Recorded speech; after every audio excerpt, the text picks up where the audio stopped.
ইরানকে ঘিরে শুরু হয়েছে এক নীরব যুদ্ধ। গোপন সাইবার হামলা, কড়া নিষেধাজ্ঞা ও কূটনৈতিক চাপে তেহরানের উপর চাপ বাড়াচ্ছে পশ্চিমা শক্তি। প্রকাশ্যে যুদ্ধ নয়, কিন্তু আড়ালে সংঘাত ক্রমশ তীব্র। গাজায় যুদ্ধবিরতি নিয়ে অনিশ্চয়তা কাটেনি। মানবিক বিপর্যয় ভয়াবহ আকার নিচ্ছে, অথচ স্থায়ী সমাধান নিয়ে ইসরায়েল ও হামাসের মধ্যে অচলাবস্থা অব্যাহত। ইসরায়েল হামাস সংঘাতের আঞ্চলিক প্রভাব স্পষ্ট। লেবানন ও সিরিয়া সীমান্তে বাড়ছে উত্তেজনা। নতুন করে সংঘাত ছড়িয়ে পড়ার আশঙ্কা। মধ্যপ্রাচ্যে প্রভাব বাড়াতে তুরস্কের সক্রিয় কূটনীতি। নতুন জোট ও কৌশলের মাধ্যমে আঙ্কারা নিজের অবস্থান শক্ত করছে। ইউএই নিচ্ছে ভারসাম্যের কূটনীতি।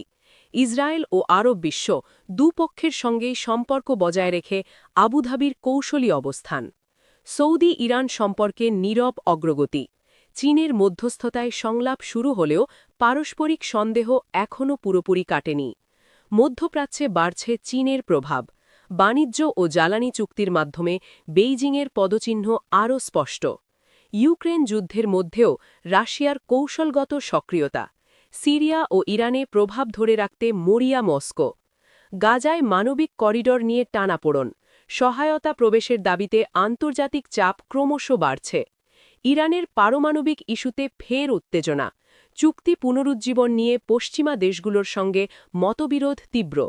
লেবাননে রাজনৈতিক অচলাবস্থা। অর্থনৈতিক সংকটের মধ্যেই সরকার গঠন নিয়ে জটিলতা চরমে। ইয়েমেনে সংঘাতের দীর্ঘ ছায়া। যুদ্ধবিরতি ভঙ্গুর, মানবিক সংকট এখনও অব্যাহত। ইরাকে নিরাপত্তা চ্যালেঞ্জ। মিলিশিয়া ও বিদেশি প্রভাব নিয়ে বাড়ছে উদ্বেগ। গাজা ইস্যুতে কাতারের মধ্যস্থতাকারী ভূমিকা। দোহা ফের আলোচনার কেন্দ্রে উঠে আসছে। রাফা ক্রসিং ঘিরে মিশরের সীমান্ত কূটনীতি। কায়রোর প্রতিটি পদক্ষেপে রয়েছে আঞ্চলিক হিসাব। সংবাদ এ পর্যন্ত। পরবর্তী আপডেট পেতে আমাদের সঙ্গেই থাকুন।